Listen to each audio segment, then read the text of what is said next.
Привет, друзья! С вами канал Человек, и сегодня мы будем говорить о здоровье. Мы все стремимся к здоровому образу жизни, но иногда нас могут обмануть даже самые невинные, на первый взгляд, продукты. А точнее, о том, как нас иногда обманывают, прикрываясь этим самым здоровьем.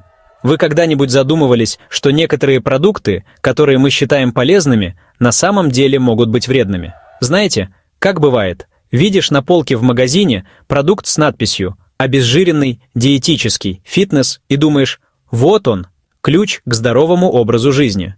Но не все так просто, как кажется на первый взгляд. А на самом деле, за этими заманчивыми словами может скрываться угроза, да еще какая. Эти продукты могут содержать скрытые ингредиенты, которые вредят нашему сердцу.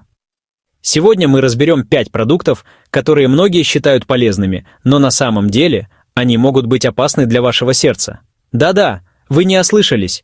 Эти продукты могут быть на вашей кухне прямо сейчас. Эти агенты под прикрытием пробрались на наши кухни и, притворяясь друзьями, тихонько вредят нашему здоровью. Они могут выглядеть безобидно, но их влияние на наше сердце может быть разрушительным. Но не переживайте, я раскрою вам все карты. Мы разберем каждый из этих продуктов и узнаем, почему они так опасны. Я расскажу вам, на что обращать внимание при выборе продуктов, чтобы защитить свое сердце. Подписывайтесь на канал, ставьте лайк, если хотите больше таких разоблачений, и приготовьтесь узнать всю правду. Ваше здоровье в ваших руках, и я помогу вам сделать правильный выбор.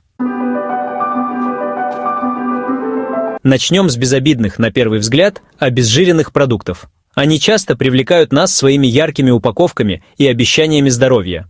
Но давайте разберемся, что скрывается за этими заманчивыми этикетками. Казалось бы, жир убрали, живите спокойно. Но не все так просто. Когда производители убирают жир, они сталкиваются с проблемой. Продукт теряет вкус и текстуру. Нет, друзья мои. Производители хитрые, они этот жир убирают, а чтобы вкус вернуть, добавляют туда всякого. Сахар, например. Сахар помогает вернуть приятный вкус, но при этом добавляет лишние калории и углеводы. А сахар, как известно, белая смерть. Он может привести к множеству проблем со здоровьем, включая ожирение, диабет и сердечно-сосудистые заболевания.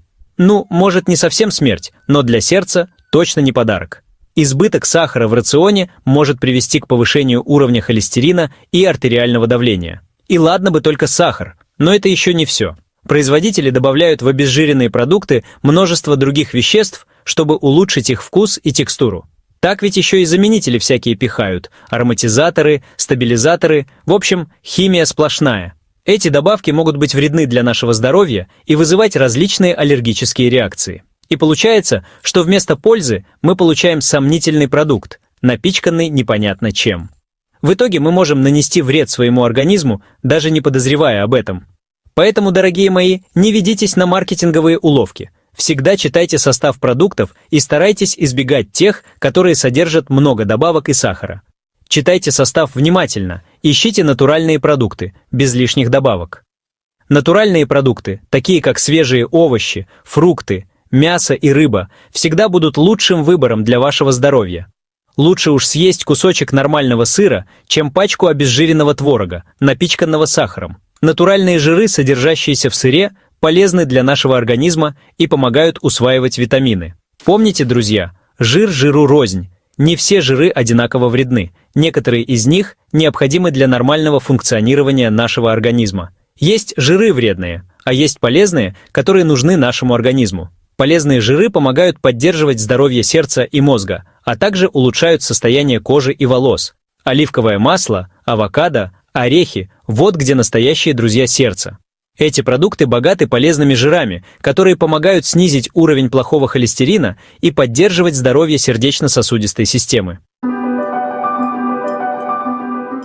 Переходим к следующему герою – фруктовому соку.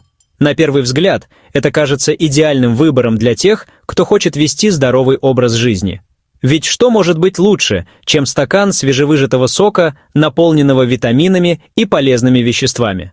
Тут, казалось бы, все натуральное, витамины, все дела, но не все так просто. Важно понимать, что соки, даже свежевыжатые, имеют свои подводные камни. Но, и это но очень важное, в процессе приготовления сока из фруктов удаляется клетчатка. Клетчатка, между прочим, играет ключевую роль в нашем пищеварении. Она помогает поддерживать здоровье кишечника и способствует нормализации уровня сахара в крови. А клетчатка, между прочим, очень важна для нашего пищеварения и, как следствие, для здоровья сердца. Без нее мы теряем важный элемент, который помогает нам чувствовать себя сытыми и поддерживать нормальный уровень холестерина. Кроме того, в стакане сока может содержаться сахар из нескольких фруктов.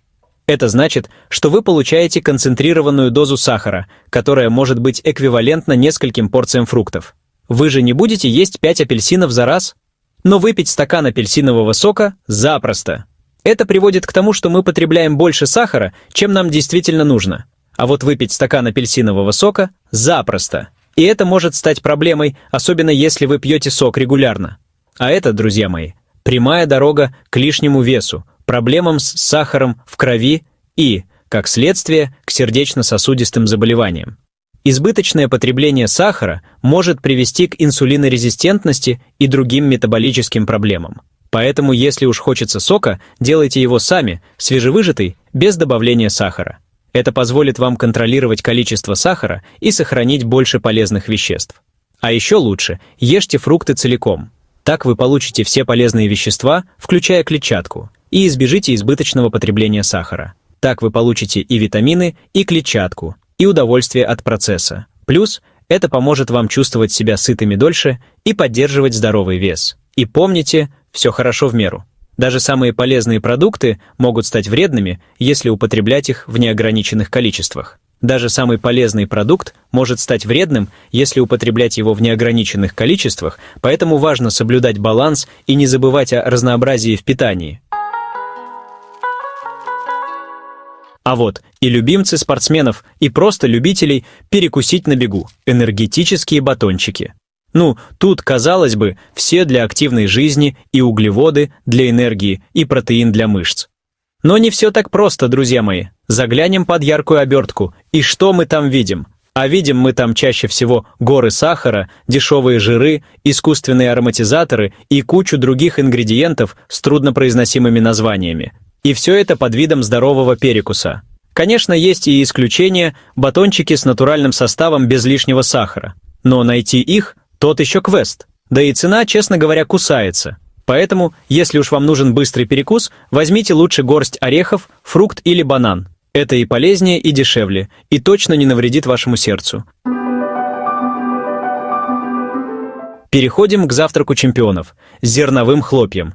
Казалось бы, что может быть полезнее хрустящих подушечек с молоком. Но, друзья мои, дьявол, как говорится, кроется в деталях. А детали таковы: многие зерновые завтраки содержат огромное количество сахара. Да-да, вы не ослышались. Под видом полезного завтрака нам продают сладкие хлопья, которые по содержанию сахара могут посоревноваться с конфетами. И ладно бы только сахар. Так ведь еще и белая мука, из которой делают большинство хлопьев, не несет никакой пользы для организма. Поэтому, если вы хотите начать свой день с пользой для здоровья, забудьте о магазинных хлопьях. Приготовьте лучше овсянку на воде с ягодами и орехами или омлет с овощами. Это и вкуснее, и полезнее, и точно не навредит вашему сердцу. И, наконец, поговорим о сое и соевых продуктах.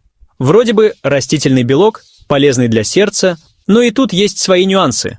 Дело в том, что большая часть сои, которая выращивается в мире, генно-модифицированная, а как это самое ГМО влияет на наш организм, до конца не изучено. Кроме того, соя – сильный аллерген.